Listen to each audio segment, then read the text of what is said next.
Municipal ఎన్నికల counting గురించి మరింత సమాచారాన్ని మా హైదరాబాద్ బ్యూరో చీఫ్ రాణా ప్రతాప్ గాంధీ భవన్ నుంచి లైవ్లో అందిస్తారు.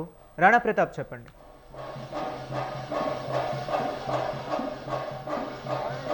ఇప్పుడు మున్సిపాలిటీకి సంబంధించిన అంశంలో ఇప్పటికే 840 పైచలకు వార్డులు ఇప్పటికే గెలుచుకుంది కాంగ్రెస్ పార్టీకి. దాంతోపాటు కార్పొరేషన్లో కూడా తన హావాని చూపిస్తున్న నేపథ్యంలో గాంధీ భవన్లో సంబరాలు నడుతున్నాయి. ఉదయం నుంచి కూడా ఇక్కడ బాణాసంఖ్య కలుస్తూ స్వీట్లు పంచుతూ వారు తమ ఆనందాన్ని వ్యక్తపరిచారు. ఇప్పుడు మనతో పాటు జిహెచ్ఎంసీ ఫ్లోర్ లీడర్ వంటి దర్పల్లి రాజశేఖర్ ఉన్నారు. ఏంటి రాజశేఖర్ గారు, ఎలా చూస్తారు ఈ విజయాన్ని? 0 to 100. ఒకప్పుడు 0 కాంగ్రెస్ పార్టీ ఈ రాష్ట్రంలో 100కి తీసుకొని వచ్చిండు రేవంత్ రెడ్డి, టీపీసీ అధ్యక్షులు మహేష్ గౌడ్ గారు. ఒక్కటి ఆలోచించండి, 100 ఉన్న టీఆర్ఎస్ 20కి పడిపోయింది. బీజేపీ పత్తనే లేదు. ఈ రాష్ట్రంలో కాంగ్రెస్ గాలి వీస్తుంది. కాంగ్రెస్ పార్టీ రేవంత్ రెడ్డి గారి నాయకత్వాన్ని నమ్మకం పెట్టుకుని ప్రజలు ఏ విధంగా అయితే మమ్మల్ని యాక్సెప్ట్ చేస్తున్నారో చాలా క్లియర్ గా కనబడుతుంది. ప్రజలందరూ ముందుగా నా కృతజ్ఞతలు తెలియజేస్తున్నా. రాష్ట్రంలో ప్రతి చోట మీరు ఏ విధంగా అయితే పట్టం కడుతున్నారో మీ అందరు కూడా మరొకసారి నేను ధన్యవాదాలు తెలియజేస్తున్నా. అంటే ఎలక్షన్ కు ముందు బీఆర్ఎస్ పార్టీ కానీ ఇటు బీజేపీ పార్టీ కానీ మీ పార్టీ మీద సోషల్ మీడియా బాగా వ్యతిరేక ప్రచారం కూడా చేశారు. ఈసారి ఎలక్షన్స్ లో కాంగ్రెస్ పార్టీ అంతమంది ఇస్తామని కూడా చాలా మంది చెప్పారు. ఇవి ఎట్లా చూస్తారు? అంతమంది ఇచ్చేది లేదు. కాంగ్రెస్ పార్టీ పైన ప్రజలకు నమ్మకం ఉంది. మేము చేస్తున్న పనుల పైన నమ్మకం ఉంది. ఒకటే ఆలోచించండి, 2 ఏళ్ల కింద కాంగ్రెస్ పార్టీకి ఒక్క మున్సిపాలిటీ లేదు, ఒక్క కౌన్సిలర్ లేడు. ఈ రోజు 1000 మంది కౌన్సిలర్లు, 1000 మంది సర్పంచులు, 100 మంది కార్పొరేటర్లు. అది కాంగ్రెస్ పార్టీ రేవంత్ రెడ్డి గారి నాయకత్వం. ఒక్కటేసారి ఆలోచించండి మీరు, 2 ఏళ్ల కింద కాంగ్రెస్ పార్టీ ఎక్కడుంది, ఈ రోజు ఎక్కడుంది కాంగ్రెస్ పార్టీ? దాన్ని ఒక్కసారి బేరీజ్ చేసుకోండి. వచ్చిండొచ్చు బీఆర్ఎస్ పార్టీకి అరకొర సీట్లు కొన్ని చోట్ల, అది కూడా మా రెబల్ సమస్య వల్ల అది గెలిచింది తప్ప వేరేదేం లేదు. ఇప్పుడు బీజేపీకి సంబంధించిన అంశంలో ఇతరులు కూడా 240 పైచులకు సీట్లు ఉన్నాయి. ఇప్పుడు బీజేపీ కూడా 246 దాకా వస్తాయి. అంటే ఒక సీటు తేడా. ఎట్లా చూస్తారు బీజేపీని? ఈ ఎన్నికల్లో బాగా ప్రభావం మీకు గట్టి పోటీ ఇస్తారనుకున్నారు. క్లియర్ గా రేవంత్ రెడ్డి గారు చాలా క్లియర్ గా చెప్తున్నారు. అందరికి ఏ దేవుడు ఉన్నో తెలియదు. మా అందరికైతే రాముడు, వెంకటేశ్వర స్వామి ఇట్లా మాకు దేవుళ్ళు ఉన్నారు. బీజేపీ పార్టీలకు అసౌద్దీనే దేవుడు. చాలా క్లియర్ గా మా రేవంత్ రెడ్డి గారు చాలా క్లియర్ గా స్పష్టంగా చెప్పారు. వాళ్ళ దేవుడు ఎవరై అంటే అసౌద్దీన్ ఓవైసీ, వాళ్ళ పొలిటికల్ దేవుడు అసౌద్దీన్ ఓవైసీ. నేనేమంటున్నా, గెలుస్తున్నా ఎవరైతే బీజేపీ పార్టీలో గెలుస్తున్న అభ్యర్థులు ఉన్నారో మీరందరూ కూడా అసద్ది అక్బర్ది ఫోటో కొనుక్కొని, ఒకవేళ మీకు ఫోటో కొనుక్కోలేకపోతే నేను కొనిస్తా గానీ ఫోటో కొనుక్కొని మీ ఇంట్లో పెట్టుకోవాలి. వాళ్ళ పేర్లు తీయకుండా మీరు ఎలక్షన్ గెలవరు. ఖచ్చితంగా వాళ్ళ పేర్లు తీస్తారు కాబట్టి వాళ్ళ ఫోటోలు ఇంట్లో పెట్టుకుని మొక్కురు రోజుకు. ఇట్లా రెబల్స్ చాలా మంది కాంగ్రెస్ పార్టీకి వ్యతిరేకంగా కూడా పనిచేస్తారు. వాళ్ళు కూడా చాలా సీట్లు గెలుచుకున్నారు. ఎట్లా వాళ్ళందరినీ బుజ్జగించే పనిలో రూలింగ్ పార్టీ కాంగ్రెస్ పార్టీ మీద నమ్మకం ఉంటది.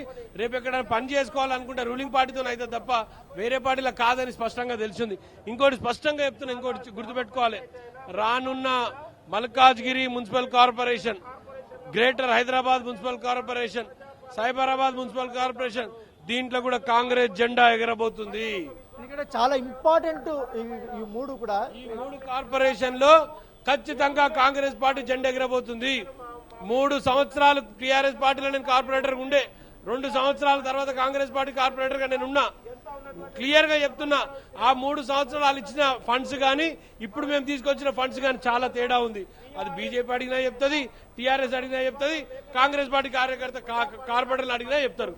సో అతి ముఖ్యంగా రానున్న రోజుల్లో కాంగ్రెస్ పార్టీ హైదరాబాద్ లో ఉన్న 3 కార్పొరేషన్లు కూడా కైవసం చేసుకోబోతుంది. ఎట్లా ఇప్పుడు ప్రభుత్వం గానీ పార్టీని సమన్వయం చేయడంలో గానీ ముఖ్యమంత్రి సఫలమయ్యారు. ఆ పథకాలన్నీ కూడా ప్రజలకి అందడం వల్లనే ఇంతటి విజయాన్ని అనుకుంటున్నారు. 100% ప్రతి పథకం అమలైంది. ప్రజలకు మేము ఇచ్చిన వాగ్దానం 1-2 పెండింగ్ లో ఉన్నాయి కాక అవి కూడా నెరవేరుస్తాం. ఎక్కడ మేము వెనకపోయేది లేదు. మేము ఇచ్చిన పథకం ప్రతి ఒక్కటి కూడా ప్రజలకు అందే విధంగా పనిచేసే పార్టీ కాంగ్రెస్ పార్టీ కాబట్టి ఖచ్చితంగా వాళ్ళందరికీ అందించే విధంగా మేము చూసుకుంటాం. రానున్న ఏదైనా తప్పులు జరిగితే కూడా సరిదిద్దుకునే ప్రయత్నం చేస్తాం. కొన్ని మున్సిపాలిటీస్ ఎక్కడైతే కౌన్సిలర్లు ఇబ్బంది పడ్డారో అక్కడ కూడా మేము ఒకసారి సరి చూసుకుంటాం. ఏం తప్పిదాలు జరిగినాయో అవన్నీ కూడా సరి చేసుకుంటాం. సాయంత్రం వరకు ఎట్లా ఉండే అవకాశం ఉంది? మీ ప్రిడిక్షన్ అంటే ఎంతవరకు? 90% స్ట్రైక్ తో ముందుకు పోతాం మేము. 90% స్ట్రైక్ రేట్ గుర్తుపెట్టుకోండి.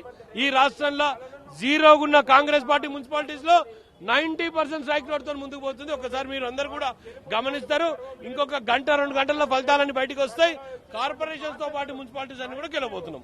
సో ఇది కాంగ్రెస్ పార్టీకి సంబంధించి నేతలు చాలా బలంగానే వారు చెప్తున్నారు. కంపల్సరీ ఈసారి మేము 100% కూడా స్ట్రైక్ రేట్ తో ఉంటామని చెప్తున్నారు. మరొక సీనియర్ నేత ఉన్నారు. ఏంటి ఎట్లా చూస్తారు ఈ విజయాన్ని? క్రెడిట్ ఎవరికి ఇస్తారు? మీ పిసిసి ప్రెసిడెంట్ గా, ముఖ్యమంత్రిగా? ఇద్దరికి ఇస్తాం. పిసిసి ప్రెసిడెంట్, ముఖ్యమంత్రి మాకు 2 కళ్ళు. పిసిసి ప్రెసిడెంట్ ఒక కన్ను, ముఖ్యమంత్రి గారు ఒక కన్ను. ఇద్దరిది విజయం. ప్లస్ మా మంత్రులు, ఎమ్మెల్యేలు, ఎమ్మెల్సీలు, ప్లస్ మా ఇక్కడ నుంచి గాంధీభవన్ నుంచి మా కోఆర్డినేటర్ వెళ్లి విలేజ్లలో వర్క్ చేసారు. వాళ్లకు ముఖ్యంగా ప్రధానంగా ఏంటంటే మా కాంగ్రెస్ కార్యకర్త విజయం ఇది. ప్రజలు మా 2 సంవత్సరాల పాలన చూసి మాకు మళ్ళీ నేడు మున్సిపాలిటీలో 116 మున్సిపాలిటీలో ఈ రోజు మేము మెజార్టీ స్థానాలు గెలిపిస్తున్నాం. అదేవిధంగా 7 కార్పొరేషన్లలో మెజార్టీ కార్పొరేషన్లు మేము గెలుస్తున్నాం. మా అభివృద్ది సంక్షేమ కార్యక్రమం ఏదంటే వైట్ రేషన్ కార్డు ఇచ్చాం, సన్న బియ్యం ఇస్తున్నాం, 200 యూనిట్ లోపల కరెంటు మేము ఉచితంగా ఇస్తున్నాం, ఫ్రీ బస్ ఇస్తున్నాం, మళ్ళీ డ్వాక్రా మహిళలకు రుణాలు ఇస్తున్నాం. మా అభివృద్ది సంక్షేమ కార్యక్రమాలు చూసి ప్రజలు ఇంప్రెస్ అయ్యి మాకు ఓటేస్తారు. నెక్స్ట్ టార్గెట్ సైబరాబాద్, మల్కాజ్గిరి, హైదరాబాదేనా? నెక్స్ట్ కూడా మేము ఇప్పుడు మార్చి తర్వాత ఏదైతే మనకు ఎలక్షన్ గ్రేటర్ హైదరాబాద్ లో రాబోతున్నాయి 300 డివిజన్లలో, ఇక్కడ కూడా మేమే గెలుస్తాం. ఇక్కడ కూడా మా పార్టీ విజయం సాధిస్తుంది. మా విజయం ఏంటంటే మా రాహుల్ గాంధీ యువ నాయకుడు, ఖర్గే గారు, సోనియా గాంధీ, ప్లస్ మా ముఖ్యమంత్రి రేవంత్ రెడ్డి గారు, బట్టి విక్రమార్క గారు, మంత్రులది అందరి మేము విజయం మాది సాధిస్తున్నాం. ఇక ముందు కూడా మేమే సాధిస్తాం. అది ఖచ్చితంగా ఇప్పుడు వచ్చినటువంటి ఫలితాలని మేము దృష్టిలో పెట్టుకుని మంచి ఆశాజనకమైనటువంటి ఫలితాలు ఉన్నాయి కాబట్టి మేము ఊహించిన దానికంటే రెట్టింపు సీట్లని మేము కైవసం చేసుకున్నాం కాబట్టి రాబోయేటువంటి 3 కార్పొరేషన్లు కూడా హస్తం తమ హావాని కొనసాగిస్తుంది. ఎందుకంటే గతంలో కాంగ్రెస్ పార్టీకి మున్సిపల్ జరిగినప్పుడు సమయంలో చాలా వరకు సీట్లు లేవు, చాలా వరకు అభ్యర్థులను బెదిరించిన సందర్భం. కానీ ఇప్పుడు 100కు పైగా కూడా మాకు అభ్యర్థులు గెలుస్తున్నటువంటి సందర్భం అనేది కూడా వారు చెప్తున్నారు. చాలా అత్యధికమైనటువంటి మున్సిపాలిటీ కార్పొరేషన్ మేము కైవసం చేసుకుంటాం. మాకు పోటీగా ఉన్నటువంటి ఏ పార్టీ కూడా ఇప్పుడు బీఆర్ఎస్ పార్టీ కానీ ఇటు బీజేపీ పార్టీ కానీ మాకు పెద్దగా పోటీ ఇవ్వలేకపోయిందనేసి కూడా వారు చెప్తున్నారు. ఖచ్చితంగా ఈ ఎన్నికలు రాష్ట్ర ప్రభుత్వ పనితీరుకు కొలమానంగా ఉంటుందనేసి కూడా ఇప్పుడు కాంగ్రెస్ పార్టీకి సంబంధించిన నేతలు అయితే ఇక్కడ గాంధీ భవన్ లో సమరాల్లో పాల్గొంటున్న వారందరూ తమ అభిప్రాయాన్ని వ్యక్తం చేశారు. Okay right, thank you Rana Pratap.